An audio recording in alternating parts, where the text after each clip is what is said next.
मागील 2-3 दिवसांपासून काम जास्त असल्यामुळे घरी जायला जमले नव्हते, म्हणून आज सकाळीच घरी जायचे ठरवले होते. घरी जाऊन लगेचच आंघोळ केली आणि मम्मीने बनवलेल्या जेवणाचा आस्वाद घेतला आणि परतीच्या प्रवासाला सुरुवात केली. आज दुपारी स्टुडिओला आमचे मित्र अरविंददादा साळुंखे यांनी भेट दिली. चर्चेदरम्यान आज गुरुवारचा औचित्य साधून आम्ही देवगडला दर्शनासाठी जाण्याचे ठरवले.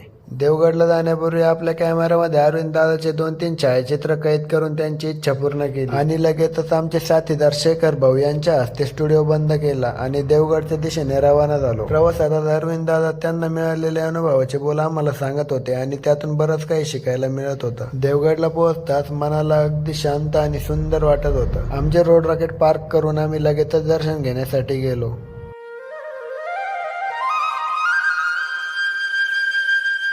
आता दर्शन झाले आहे तर आपण निघण्यापूर्वी जरा फोटो बिटो काढू असं म्हणून आम्ही ग्रुपचा एक सेल्फी काढला आणि तिथून परत गंगापूरच्या